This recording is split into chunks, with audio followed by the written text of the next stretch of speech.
السلام علیکم ورحمۃ اللہ وبرکاتہ۔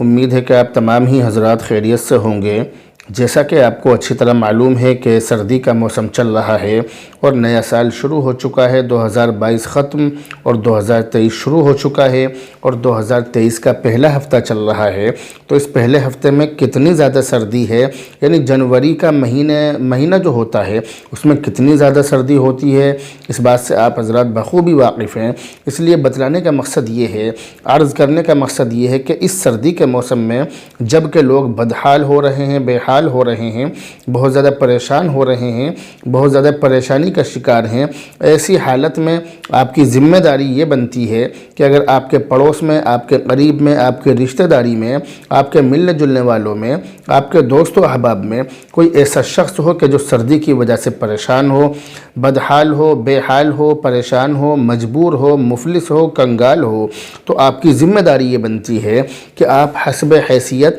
اس کا تعاون کریں، اس کی امداد کریں۔ تو بہرحال میں آپ سے گزارش ضرور کروں گا کہ اگر آپ کے آس پاس میں کوئی اس طرح کا آدمی ہو، اس طرح کی فیملی ہو جو سردی کی وجہ سے پریشان ہو، تو آپ اپنی حیثیت کے حساب سے اس کا مالی تعاون ضرور کریں۔ جس چیز کی ان لوگوں کو ضرورت ہو آپ ان کی امداد کریں، ان کا تعاون کریں۔ اس کا بدل آپ کو دنیا اور آخرت دونوں جگہ ملے گا انشاءاللہ تعالی۔ تو بہرحال فرائیڈے کمنٹ باکس کا سلسلہ شروع کیا جا رہا ہے۔ فرائیڈے کمنٹ باکس کے آج کے اس ایپیسوڈ میں مفتی خالد قاسمی آپ تمام ہی حضرات کا تہہ دل سے استقبال کرتا ہوں اور امید کرتا ہوں کہ آپ تمام ہی حضرات خیریت سے ہوں گے۔ دعا بھی کرتا ہوں کہ اللہ رب العزت آپ کو ہمیشہ خوش رکھے، اور آپ حضرات سے یہ بات بتلانا بھی ضروری سمجھ رہا ہوں کہ سردی کا موسم ہے، دن بھی چھوٹا ہے، کاموں کی بھرمار ہے، جس کی وجہ سے آپ کے روبرو حاضر ہونا بہت زیادہ محنت طلب اور مشکل طلب کام ہے، جس کی وجہ سے آپ حضرات کے روبرو حاضر بھی نہیں ہو پا رہا ہوں۔ تو بہرحال فرائیڈے کمنٹ باکس کا سلسلہ شروع کیا جا رہا ہے۔ یہ پہلا سوال ہم نے لیا ہے قاری مشاہد الاسلام امام بلال مسجد صدیق پورہ پلکھوا ضلع ہاپوڑ یوپی اور مولانا محمد عبداللہ قاسمی صاحب، ان دونوں ہی حضرات کی طرف سے مشترکہ طور پر یہ سوال آیا ہے۔ سوال یہ ہے: السلام علیکم ورحمۃ اللہ وبرکاتہ۔ وعلیکم السلام ورحمۃ اللہ وبرکاتہ۔ امید ہے کہ آپ بخیر و عافیت سے ہوں گے۔ الحمدللہ، اللہ کا شکر ہے۔ کہہ رہے ہیں کہ دریافت طلب مسئلہ یہ ہے کہ زید کو ایک بیماری ہو گئی ہے جس کا علاج کافی مہنگا ہے، ڈاکٹروں کا کہنا ہے کہ آپریشن بھی کرنا پڑ سکتا ہے۔ زید کی مالی حالت کمزور ہے۔ زید کو کسی صاحب نے مشورہ دیا ہے کہ آپ میڈیکل انشورنس کروا لیں۔ 2 سال کی پالیسی ہے جس میں قسطوں میں تقریباً 26,000 جمع کرنے ہیں۔ اس کے ذریعے سے پورا علاج فری میں ہوگا۔ کیا زید کے لیے یہ انشورنس کرانا جائز ہوگا؟ بتا کر ممنون و مشکور ہوں، عین نوازش ہوگی۔ یہ انہوں نے سوال کیا ہے۔ اس سوال کا جواب یہ ہے کہ انشورنس کا جو مروجہ طریقہ ہے، جو طریقہ رائج ہے، چل رہا ہے، یہ طریقہ شرعاً ناجائز اور حرام ہے، اس لیے کہ یہ طریقہ اپنی اصل وضع کے اعتبار سے یا تو قمار یعنی جوا ہے، یا ربا یعنی سود اور بیاج ہے، جبکہ ربا اور قمار یہ دونوں ہی چیزیں مذہب اسلام کے اندر بالکل حرام ہیں۔ قرآن اور حدیث سے ان کی حرمت ثابت ہے، اس لیے میڈیکل انشورنس کرانا یہ جائز نہیں ہے، بالکل حرام ہے۔ تو یہ تو مذہب اسلام کا شرعی مسئلہ ہے، یہ تو شرعی حکم ہے، لیکن اسی کے ساتھ ساتھ آپ یہ بات بھی یاد رکھیے کہ اگر کسی شخص کے پاس علاج کرانے کے لیے پیسے نہ ہوں اور کہیں سے علاج کے لیے پیسوں کا کسی بھی طرح سے کوئی انتظام نہ ہو رہا ہو اور اس کی جان پر بن رہی ہو، کہیں سے بھی کسی بھی طرح کی کوئی مالی امداد نہ مل پا رہی ہو اور اس کی جان چلے جانے کا خطرہ ہو، تو ایسی صورت میں بحالت مجبوری اس کے لیے یہ انشورنس کرانے کی گنجائش نکالی جا سکتی ہے۔ اور اس مسئلے کو اسی طرح سے دیکھا جائے گا کہ جیسے کوئی آدمی جنگل میں پھنس رہا ہو، کوئی آدمی بیابان میں ہو، ایسی جگہ میں ہو کہ جہاں پر دور دور تک کھانے پینے کا کوئی انتظام نہ ہو اور اس کی جان پر بن رہی ہو، اس کی جان چلے جانے کا خطرہ ہو، اور ایسی صورت میں اس شخص کے پاس خنزیر کا گوشت، اس کو کہیں سے خنزیر کا گوشت یا شراب مل جائے، اس کے علاوہ کہیں دور دور تک بھی پانی وغیرہ کا، کھانے پینے کا، کسی بھی طرح کی جائز چیزوں کا کوئی وہم و گمان نہ ہو، تو شریعت ایسے آدمی کو یہ اجازت دیتی ہے کہ وہ شخص اپنی جان بچانے کے لیے حسب ضرورت ان حرام اور ناپاک چیزوں کا استعمال کر سکتا ہے، لیکن صرف جان بچانے کے لیے ہی کر سکتا ہے۔ ایسا نہیں کر سکتا کہ آدمی ان چیزوں کو جان بچانے کے طور پر پیٹ بھر کر خنزیر کا گوشت کھا لے یا پیٹ بھر کر شراب پی لے، تو شریعت میں اس کی تو اجازت نہیں دی جا سکتی ہے، لیکن بہرحال اتنی اجازت شریعت میں ضرور ہے کہ ایسا آدمی اپنی جان بچانے کے لیے حسب ضرورت ان چیزوں کا استعمال کر سکتا ہے۔ بالکل یہی معاملہ اس آدمی کے ساتھ ہے کہ جو شخص بیمار ہے، بہت زیادہ بیمار ہے، اس کی جان پر بن رہی ہے اور اس کے پاس علاج کرانے کے لیے کہیں سے کوئی انتظام نہیں ہے، ہر طرح کے مالی امداد کے راستے اس کے لیے بند ہیں اور اس کی جان پر بن رہی ہے، اس کی جان چلے جانے کا خطرہ ہے، تو مجبوری کی حالت میں دل کی کراہت کے ساتھ، دل میں برا سمجھتے ہوئے وہ اگر اس طرح کا معاملہ کرنا چاہے تو شریعت میں اس کے لیے اجازت ہے، لیکن بہرحال پھر بھی کوشش یہی کرنی چاہیے کہ اس طرح کی چیزوں سے بچے۔ تو بہرحال گنجائش نکالی جا سکتی ہے، ضرورتاً گنجائش نکل سکتی ہے، کیونکہ اس کی جان جانے کا خطرہ ہے اور تمام راستے بند ہیں، اس لیے وہ اس کام کو کر سکتا ہے۔ اگلا کمنٹ ہے محمد طاہر پھپونڈا کی طرف سے۔ سلام اور دعا کے بعد کہتے ہیں کہ میرا سوال یہ ہے کہ ایک شخص مجھ سے یہ کہہ رہا تھا کہ چارپائی کے پایوں پر کپڑا نہیں ڈھکنا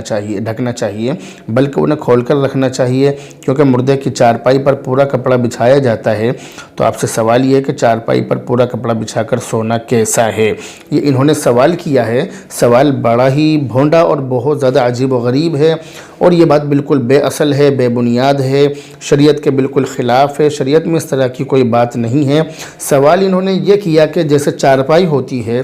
تو چارپائی کے 4 پائے ہوتے ہیں، تو پائے تھوڑا سا چارپائی سے ہلکا سا اوپر کو نکلے ہوئے ہوتے ہیں، تو ان کا سوال کرنے کا مقصد یہ ہے کہ جو ہم کپڑا بچھاتے ہیں اس کپڑے سے چارپائی کے پائے نہیں ڈھکنے چاہیے، جیسے ہم نے گدا بچھایا،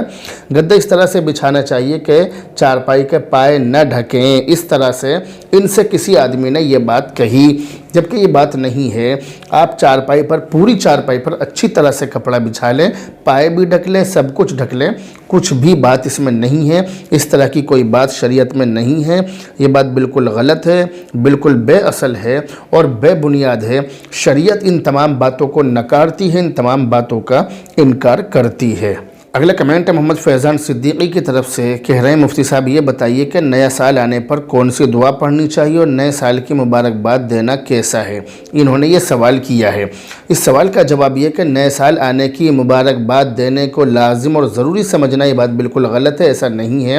نئے سال آنے پر مبارکباد صرف اس طرح سے دے سکتے ہیں کہ نیا سال مبارک ہو، اس طرح سے اگر ہلکی پھلکی مبارکباد دی جائے تو اس میں کوئی حرج نہیں ہے، لیکن بہرحال اس کو لازم اور ضروری سمجھنا یا اس کے ساتھ اور غلط چیزوں کو جوڑ لینا، غلط کام کرنا، وہ تمام چیزیں غلط ہیں، لیکن بہرحال کام وہ کریں جو اللہ کے نبی سے ثابت ہیں، اور اللہ کے نبی سے ثابت یہ ہے کہ سب سے پہلی چیز تو یہ کہ اپنی جو گزری ہوئی سال ہے، ہم گزری ہوئی سال میں کیا کیا نیک کام نہیں کر سکے، آئندہ سال ہم یہ کوشش کریں کہ اس آنے والے سال میں ہم وہ تمام نیک کام کریں گے۔ دوسری بات یہ کہ پچھلی سال جو ہم نے گناہ کیے ہیں، ہم یہ کوشش کریں کہ ان تمام گناہوں کو اس سال نہیں کریں گے۔ پچھلی سال ہم نے جن لوگوں کا دل دکھایا، آئندہ سال جو سال آ رہا ہے، جو سال شروع ہوا ہے، اس سال میں ہم ان تمام لوگوں سے معافی مانگیں گے، ان کے دل نہیں دکھائیں گے، اور آئندہ بھی ہم کسی کا دل نہیں دکھائیں گے۔ تو اس طرح کی چیزیں ہونی چاہیے، اس طرح کے کام کرنے چاہیے۔ تو بہرحال بتلانے کا مقصد یہ ہے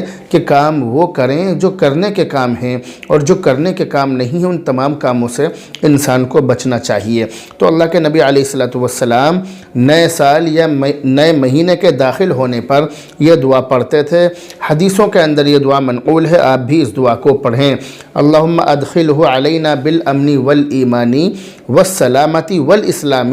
ورضوان من الرحمن وجوار من الشیطان، یہ دعا ہے۔ اس دعا کا ترجمہ یہ ہے کہ اے اللہ اس چاند کو ہمارے اوپر امن، ایمان، سلامتی اور اسلام کے ساتھ اور رحمان کی رضامندی اور شیطان کے بچاؤ کے ساتھ داخل فرما۔ یہ دعا ہے، اس کا ترجمہ ہے۔ آپ نئے سال آنے پر یا نیا مہینہ شروع ہونے پر اس دعا کو پڑھیں۔ چنانچہ مجمع الزوائد کے اندر بھی یہ دعا مذکور ہے، منقول ہے، تو آپ اس دعا کو پڑھیں۔ صحابہ کرام بھی نیا مہینہ آنے پر اس دعا کو پڑھتے تھے نیا سال آنے پر بھی اور نیا مہینہ شروع ہونے پر بھی صحابہ کرام اس دعا کو پڑھتے تھے۔ اگلا کمنٹ ہے قاری عزیز الرحمن صاحب قاسمی کی طرف سے۔ حضرت والا نے سلام اور دعا کے بعد سوال کیا ہے کہ 4 مہینے کے بچے کا انتقال ہو جائے تو غسل اور کفن دفن کا کیا حکم ہے؟ یہ حضرت والا نے سوال کیا ہے کہ 4 مہینے کے بچے کا اگر انتقال ہو جائے، یعنی 4 مہینے تک جو بچہ زندہ رہا ہو اور اس کا انتقال ہو جائے تو اس کا کیا حکم ہے؟ تو اس کے ساتھ ساتھ میں یہ بات بتلانا بھی ضروری سمجھتا ہوں کہ اگر کوئی بچہ مرا ہوا پیدا ہو، یعنی پیدا ہونے سے پہلے ہی مر جائے، ماں کے پیٹ میں ہی مر جائے، تو اس کا کیا حکم ہے؟ اور جو باہر نکلنے کے بعد یعنی پیدا ہونے کے بعد جس کا انتقال ہوا ہو تو اس کا کیا حکم ہے؟ تو ان تمام سوالوں کا جواب یہ ہے کہ اگر کسی بچے یا بچی کا پورا یا اکثر یعنی زیادہ تر بدن کا زیادہ تر حصہ، زیادہ تر دھڑ نکلنے کے بعد اس نے ایک دو سانسیں اس نے لے لی، اس کے بعد میں وہ مر گیا، تو سانس لینا یہ زندگی کی نشانی ہے۔ سانس لینا اس بات کی علامت ہے کہ یہ بچہ زندہ تھا۔ تو اس کے ساتھ میں زندہ جو بچے ہوتے ہیں ان جیسا معاملہ ہوگا۔ اور جیسا کہ آپ نے سوال کیا ہے کہ 4 مہینے کے بچے کا انتقال ہوا ہے، تو 4 مہینے کا بچہ ہو یا بچے نے پیدا ہونے کے بعد میں سانس لیا ہو تو اسے سنت طریقے پر غسل دیا جائے گا، کفنایا جائے گا، اس کی جنازے کی نماز پڑھی جائے گی اور اس کا نام بھی رکھا جائے گا۔ اور اگر اس کا صرف سر نکلا تھا اور اس نے 1-2 سانسیں لی اور انتقال کر گیا تو اس کی جنازے کی نماز نہیں پڑھی جائے گی، لیکن نام رکھا جائے گا اور غسل دے کر کسی پاک کپڑے میں لپیٹ کر اس کو دفن کر دیا جائے گا۔ تو بتلانے کا مقصد یہ ہے کہ اگر بدن کا اکثر حصہ باہر نکلا، اس کے بعد اس نے 1-2 سانس لی پھر مر گیا،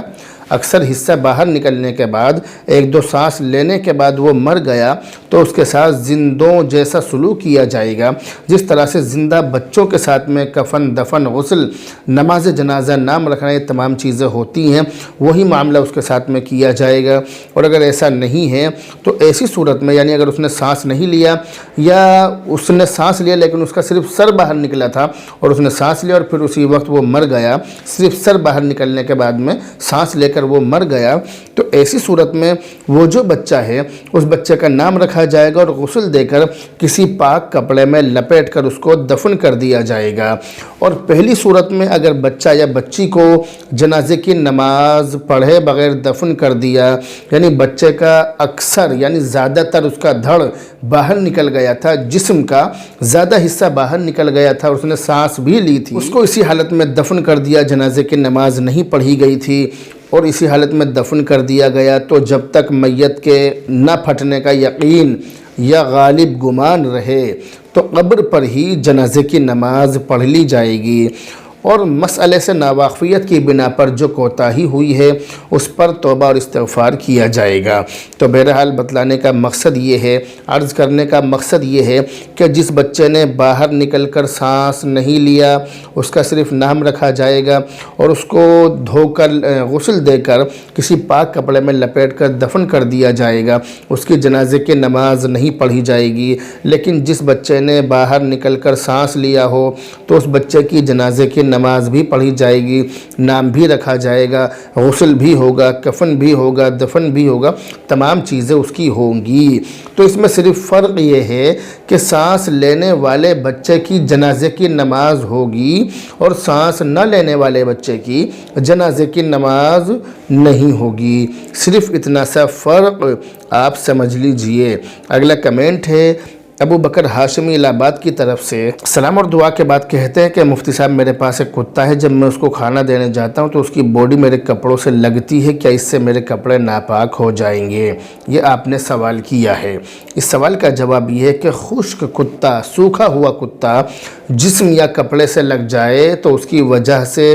جسم یا کپڑا ناپاک نہیں ہوتا ہے، لیکن اگر اس پر نجاست لگی ہو، گندگی لگی ہو یا اس کا لعاب یعنی تھوک انسان کے بدن سے لگ جائے یا اس کے بدن پر کوئی گندگی لگی ہوئی ہے پھر وہ بدن سے لگ جائے تو جسم یا کپڑے جہاں پر بھی وہ لگے وہاں سے 3 دفعہ دھو لینا ضروری ہے۔ اس کو 3 دفعہ اچھی طرح سے دھو لیں تو وہ پاک ہو جائے گا۔ اگر کپڑے پر کتے کا لعاب یعنی تھوک لگ جائے تو تھوک لگے ہوئے حصے کو، جس جگہ پر تھوک لگا ہے اس حصے کو 3 دفعہ دھو کر دوسرے کپڑوں میں ملا کر اس کو دھو سکتے ہیں، دھونا چاہیے، کوئی حرج اس میں نہیں ہے۔ یعنی پہلے اس کو الگ 3 دفعہ دھو لیا جائے پھر اس کو باقی کپڑوں میں ملا کر دھو سکتے ہیں، کوئی بات اس میں نہیں ہے۔ اسی طرح سے ایک بات یہ بھی یاد رکھیے کہ شوقیہ طور پر کتے پالنا یہ ہرگز جائز نہیں ہے۔ شکار کرنے کے لیے یا کھیت کھلیان وغیرہ کی حفاظت کے لیے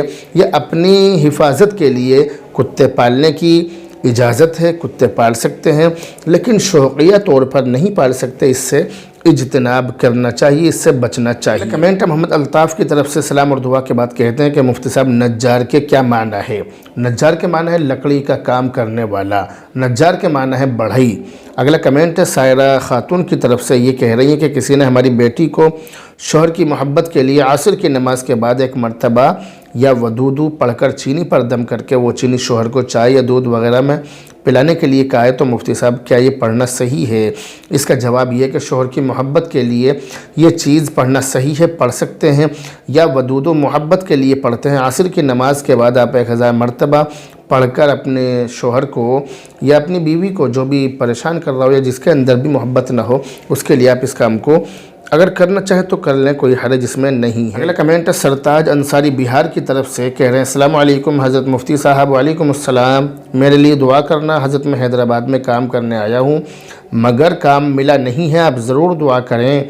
میری دعا ہے کہ اللہ رب العزت آپ کو رزق حلال نصیب فرمائے، حلال ملازمت نصیب فرمائے اور ایسی ملازمت نصیب فرمائے کہ جو آپ کے لیے دنیا اور آخرت میں کامیابی کا ذریعہ اور سبب بنے۔ تمام ناظرین سے میں گزارش کروں گا کہ آپ بھی سرتاج انصاری کے لیے دعا کریں کہ اللہ رب العزت ان کی تمام پریشانیاں دور فرمائے۔ جس مقصد کے لیے یہ اپنے وطن یعنی بہار سے حیدرآباد آئے ہیں، اللہ تعالیٰ ان کی یعنی جس مقصد کے لیے آئے ہیں اللہ تعالیٰ اس مقصد میں، نیک مقصد میں، جائز مقصد میں بھرپور کامیابی نصیب فرمائے۔ اگلا کمنٹ ہے محمد محسن فاروقی رویل کمپیوٹر گلاوٹھی کی طرف سے، کہہ رہے ہیں کہ مفتی صاحب میرا یہ سوال ہے کہ اگر رات کو کسی کو احتلام ہو جائے تو اس کے کون سے کپڑے ناپاک ہوں گے؟ شاید اس پر آپ نے ایک ویڈیو بھی بنائی ہے، مجھ سے پہلے یہ سوال کسی نے آپ سے پوچھا تھا۔ جی ہاں، اس کے بارے میں ویڈیو ہمارے چینل پر موجود ہے اور یہ سوال اب سے پہلے کئی بار شاید لوگ معلوم کر چکے ہیں اور سوال کا جواب ہر بار ہی دیا جا چکا ہے، لیکن بہرحال آپ نے سوال کیا تو آپ کے سوال کا جواب دیا جا رہا ہے۔ اس سوال کا جواب یہ ہے کہ اگر کسی شخص کو رات میں احتلام ہو جائے یعنی اس کے کپڑے خراب ہو جائیں کسی بھی انسان کے، تو ایسی صورت میں انہوں نے سوال یہ کیا ہے کہ اس کے کون سے کپڑے ناپاک ہوں گے، کیونکہ جیسا کہ آپ کو معلوم ہے کہ سردی کا موسم ہے، اس موسم میں لوگ کئی بلیان وغیرہ پہن کر، کئی پجامی اور ٹوپا وغیرہ بہت ساری چیزیں پہن کر سوتے ہیں، اور سونے کی حالت میں اس حالت میں اگر اس طرح کا معاملہ ہو جائے تو کیا ان کے بدن پر موجود ہر کپڑا ناپاک ہوگا یا اس کا معاملہ کچھ اور ہی ہے؟ یہ بہت اہم سوال ہے۔ یعنی اس نے کپڑے پہن رکھے ہیں، 4 5 6 7 کپڑے اس نے پہن رکھے ہیں، اسی حالت میں وہ سویا ہوا ہے اور اس کو احتلام ہو گیا، اس کے کپڑے خراب ہو گئے، تو کیا اس کے بدن پر موجود ہر کپڑا ناپاک ہو جائے گا؟ تو اس کا جواب یہ ہے کہ بدن پر موجود ہر کپڑا ناپاک نہیں ہوگا، بلکہ ایسی صورت میں صرف وہی کپڑا ناپاک ہوگا جس کپڑے پر ناپاکی لگی ہے، اور جس کپڑے پر ناپاکی نہیں لگی ہے وہ کپڑے ہرگز ناپاک نہیں ہوں گے۔ اگلا کمنٹ محمد ذاکر عباسی شہید نگر کی طرف سے، سلام اور دعا اور خیریت وغیرہ معلوم کرنے کے بعد کہتے ہیں کہ حضرت مفتی صاحب میرا سوال یہ ہے کہ اگر کسی کے ہاتھ سے نمک گر جائے، نیچے گر جائے، تو اللہ تعالیٰ قیامت کے دن وہ نمک ہماری آنکھ سے اٹھوائے گا؟ کیا آنکھ کی پلک سے نمک اٹھوائے گا؟ ہم نے کئی لوگوں سے سنا ہے، ایسا نہیں ہے، یہ بات بالکل غلط ہے، بے اصل اور بے بنیاد ہے، شریعت میں اس طرح کی کوئی بات نہیں ہے۔ اگلا کمنٹ انہوں نے یہ کیا ہے کہ ہماری بیگم ہم سے ذرا سی بات پر غصہ ہو جاتی ہے، پلیز کچھ بتائیں، کچھ بھی سمجھاتا ہوں تو غصہ ہو جاتی ہے۔ ایسا ہو سکتا ہے کہ آپ کے سمجھانے کا انداز غلط ہو، اور یہ بھی ہو سکتا ہے کہ آپ اپنی بیوی کو وقت نہ دیتے ہوں، یا اس کے علاوہ اور بھی وجوہات ہو سکتی ہے، کچھ بھی وجہ ہو سکتی ہے، لیکن بہرحال آپ نے اپنی پریشانی میرے سامنے رکھی ہے، آپ نے اپنی پریشانی بتلائی ہے، تو اس پریشانی کا علاج یہ ہے کہ آپ ایک بوتل یا ایک گلاس میں پانی لے لیں اور صبح کے وقت میں سورہ فاتحہ 11 مرتبہ پڑھ کر اس پانی پر دم کر لیں، اول آخر 3 بار درود شریف بھی پڑھ کر دم کریں، پھر پورے دن یہ پانی اسے بار بار پلائیں، ختم ہونے سے پہلے دوبارہ اور بنا لیں۔ اس طرح سے آپ 40 روز کریں، انشاءاللہ تعالی فائدہ ہوگا۔ اسی طرح سے آپ ان کے ساتھ میں وقت گزارنے کی بھی کوشش کریں۔ اگلا کمنٹ ہے محمد نعمان ارریہ بہار سے، سلام اور دعا کے بعد کہتے ہیں کہ حضرت مفتی صاحب فرض نماز میں پہلی 2 رکعتوں میں سورت ملانا بھول گئے اور رکوع میں جانے کے بعد یاد آیا اور سجدہ سہو بھی نہیں کیا تو نماز ہو جائے گی یا نہیں؟ یہ انہوں نے سوال کیا ہے۔ اس سوال کا جواب یہ ہے کہ فرض نماز کی تیسری اور چوتھی رکعت کے علاوہ باقی نمازوں کی ہر رکعت میں سورہ فاتحہ پڑھنا اور اس کے ساتھ سورت ملانا، یعنی ایک بڑی آیت یا چھوٹی 3 آیتیں ملانا، یہ واجب ہے۔ خلاصہ یہ کہ فرض نماز کی پہلی 2 رکعتوں میں بھی سورت ملانا واجب ہے، لیکن اگر وہ بھولے سے رہ جائیں تو سجدہ سہو کرنا واجب ہے۔ ایسی صورت میں سجدہ سہو کر لینے سے نماز ہو جائے گی، لیکن اگر کسی نماز میں سجدہ سہو واجب ہو جائے اور انسان سجدہ سہو کرنا بھی بھول جائے تو ایسی صورت میں کیا حکم ہے؟ انسان سجدہ سہو کرنا بھول گیا اور سجدہ سہو کرنا بھول کر اس نے سلام پھیر دیا، سجدہ سہو نہیں کیا، سلام پھیر دیا، تو ایسی صورت میں حکم یہ ہے کہ اگر اس نے سلام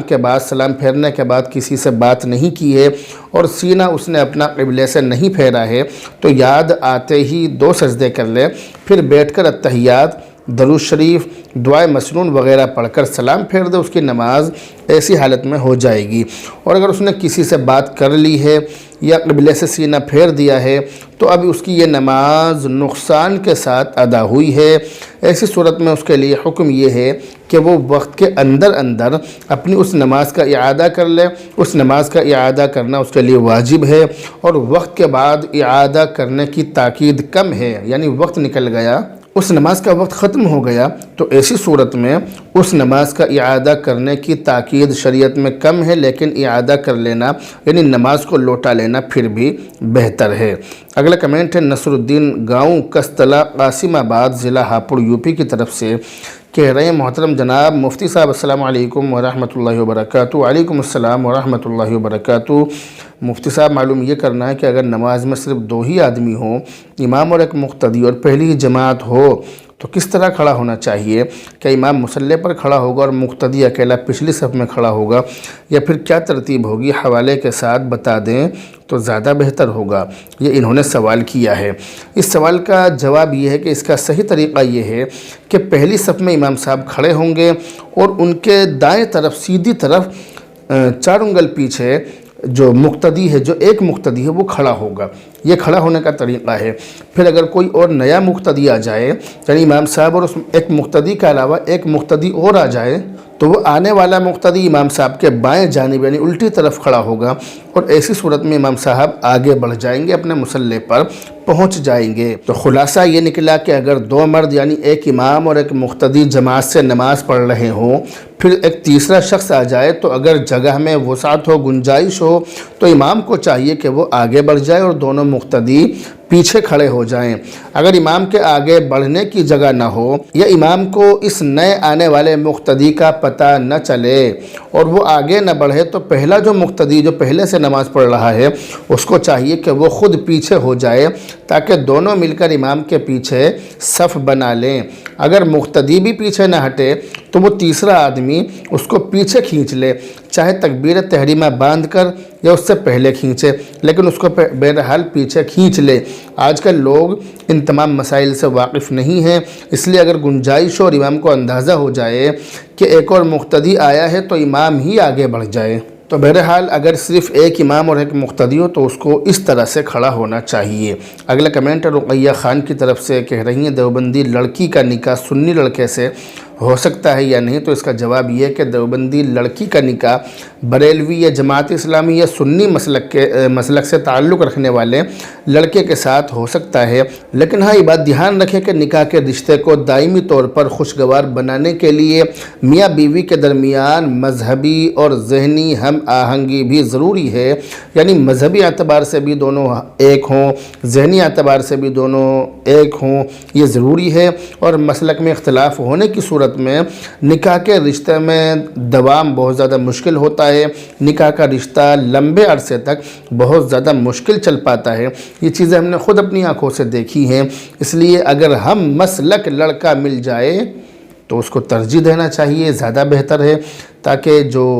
یہ ازدواجی زندگی ہے، جو میاں بیوی والی زندگی ہے، یہ زندگی اختلاف کا شکار نہ ہو، اس بات کا خاص دھیان رکھا جائے۔ اگلا کمنٹ ہے فخر الدین ادریسی کی طرف سے، سلام اور دعا کے بعد کہتی ہیں کہ مفتی صاحب کیا بیماری کے لیے کلیجی کا صدقہ کرنا چاہیے؟ کیا کلیجی کو صدقہ کرنے سے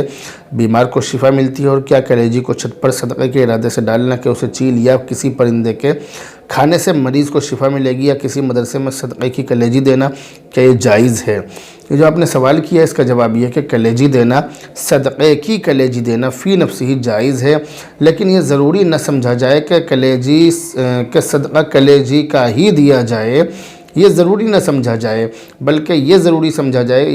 یہ چیز سمجھی جائے کہ ہم صدقہ دے رہے ہیں، اس کے لیے کلیجی ضروری نہیں ہے کہ کلیجی کو ہی متعین اور فکس کر لیا جائے، بلکہ اگر موقع ہو تو کلیجی کے علاوہ کچھ اور بھی دے دیا جائے، موقع ہو تو پیسے دے دیے جائیں، یہ سامنے والے کو جس چیز کی ضرورت ہو وہ چیز دے دی جائے، لیکن بہرحال یہ ضروری نہیں ہے کہ کلیجی ہی دی جائے، آپ کبھی کلیجی دے دیں کبھی کچھ اور دے دیں، تو اگر کلیجی دیں گے تو کلیجی دینا بھی جائز ہے۔ دوسری بات، چھت پر کلیجی ڈالنا، پرندوں کے لیے کلیجی ڈالنا یہ جائز ہے، صدقے کی کلیجی وہ کھا سکتے ہیں، لیکن صدقے کا بہترین مصرف غریب لوگ ہیں، صدقے کے مستحق جو لوگ ہیں وہ غریب لوگ ہیں، ان لوگوں تک صدقے کا مال، صدقے کا سامان پہنچانا چاہیے، اور اسی طرح سے جو مدرسے میں صدقے کی کلیجی دینا یہ بھی جائز ہے، دے سکتے ہیں، کوئی حرج اس میں نہیں ہے۔ اگلا کمنٹ ہے اشرف خان بلند شہر یو پی کی طرف سے، کہہ رہے ہیں کہ سلام اور دعا کے بعد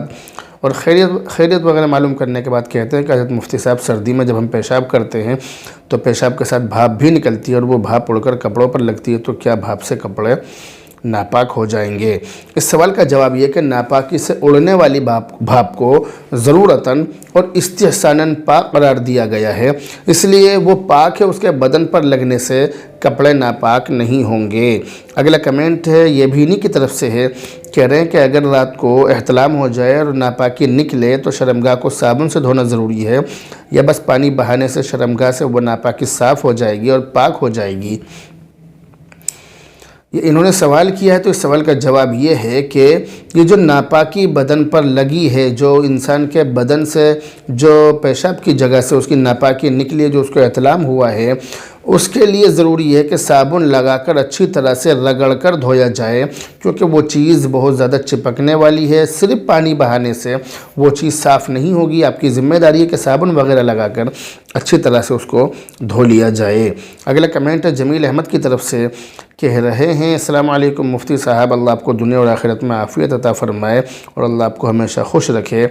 آمین ثم آمین اللہم آمین۔ ان کا کہنا یہ ہے کہ عصر کی نماز کے بعد سورہ نبا پڑھنے کی کیا فضیلت ہے، وضاحت فرما دیں۔ سورہ نبا پڑھنے کی بہت ساری فضیلتیں ہیں، چنانچہ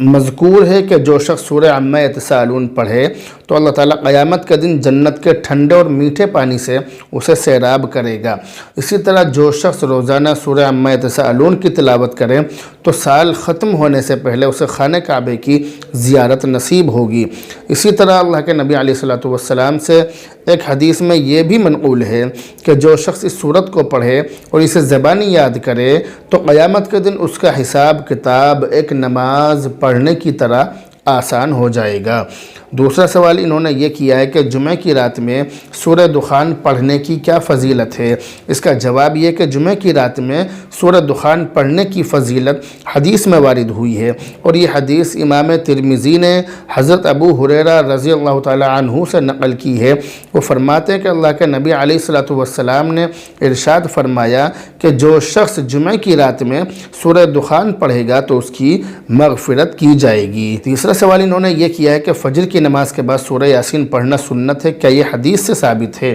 جی ہاں، یہ حدیث مشکوٰۃ شریف کے اندر موجود ہے، جس میں اللہ کے نبی علیہ الصلوۃ والسلام نے یہ ارشاد فرمایا کہ جس شخص نے دن کے شروع حصے میں سورہ یاسین پڑھی اس کی ضروریات پوری ہو جائیں گی، پوری کی جائیں گی۔ لیکن یہ فجر کی نماز کے بعد کا اس میں ذکر نہیں ہے، لیکن ہاں دن کے شروع کے حصے کا، یعنی دن کے شروع حصے کا اس میں ذکر ہے، اور دن کا شروع حصہ جو ہوتا ہے وہ نماز فجر کے بعد شروع ہوتا ہے۔ اگلا کمنٹ ہے مفتی سہیل مرغوب کی طرف سے۔ حضرت فرما رہے ہیں کہ ماشاءاللہ بہت خوب مفتی صاحب، اللہ تعالیٰ آپ کی جان میں، مال میں، عزت میں، آبرو میں بے شمار خوشی عطا فرمائے، آمین یا رب العالمین، آمین ثم آمین، اللہم آمین۔ اگلا اور آخری کمنٹ ہے شانو تیاگی کی طرف سے، کہہ رہے ہیں مفتی صاحب جب اذان ہوتی ہے تو اس کے جواب کا طریقہ بتائیں۔ یہ جو آپ نے سوال کیا اس کا جواب یہ ہے کہ اذان کو سننے والا گھر میں ہو یا مسجد میں، اس کے لیے زبان سے اذان کا جواب دینا یہ مستحب ہے۔